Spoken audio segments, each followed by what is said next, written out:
On a cold Thursday afternoon in December 1985, a toddler was spotted wandering alone down the fluorescent aisles of a Kmart department store in Spanaway, Washington. She was barely 2 years old, wearing a winter coat, with no parent, no guardian, and no one looking for her. When the local authorities arrived and gently tried to coax a name or an address out of her, the little girl was quiet. She couldn't tell them where she lived. She couldn't give them a surname. The only words she was able to whisper, over and over again, were 5 chilling words. "Mommy is in the trees." A photograph of the child was placed in the local newspaper the next morning. It didn't take long for her maternal grandmother, Louise Conrad, to recognize the toddler as 2-year-old Crystal. Louise immediately took the child into her care, noting that Crystal was deeply shaken, unresponsive at times, and clearly traumatized by something her young mind couldn't put into words, which left investigators with one haunting question. Where was Mommy? It would take 2 agonizing months for the forest to yield an answer. Deep in the wilderness near El Bay, Washington, miles off the main mountain logging roads, searchers discovered the body of 21-year-old Diana Robertson. She had been stabbed 17 times. Around her neck, pulled tight, was a single white tube sock. A short distance away, tucked beneath the shadow of the dense evergreens, police found a 1982 Plymouth pickup truck.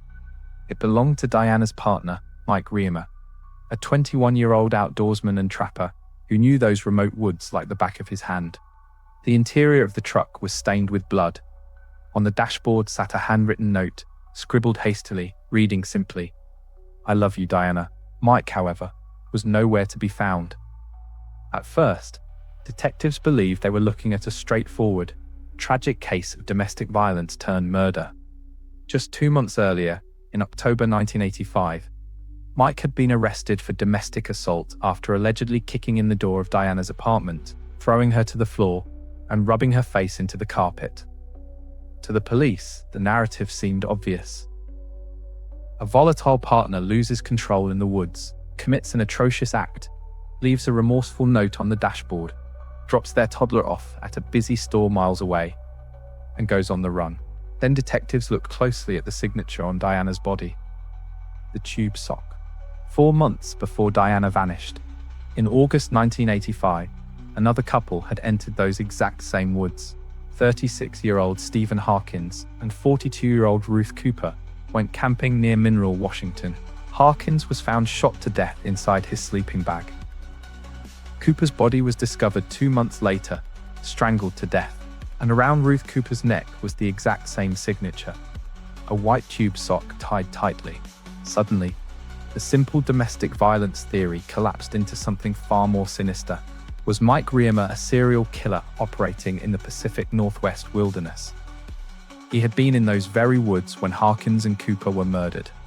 He possessed the survival skills to navigate the brutal terrain. But with no trace of Mike anywhere, detectives had no way to confirm whether he was a monster on the run or something else entirely. For over 25 years, the case remained frozen in the damp soil of Lewis County. Then, on March 26, 2011, a hiker pushing through the thick brush off State Route 7, near Mineral, spotted something pale among the decay. It was a partial human skull, lying barely a mile from where Diana's body had been recovered 2 decades earlier. Forensic analysis confirmed the identity. It was Mike Riemer. The evidence revealed that Mike hadn't fled the country. He hadn't built a new life under an assumed name. He had died in those woods on the very same day as Diana, a victim of homicide himself. 4 bodies, 1 forest. An unknown killer who stalked the wilderness unnoticed for years. Which leaves the most unsettling mystery of all. How did little Crystal end up wandering through a Kmart department store over 30 miles away? She didn't walk there. Someone placed that 2-year-old child in a vehicle, drove her for 45 silent minutes out of the dark woods and into the town of Spanaway, and left her where she would be found. Crystal spent 45 minutes sitting inches away from the person who had just slaughtered her mother and father in the trees. And to this day, she has no memory of the face that looked back at her in the dark.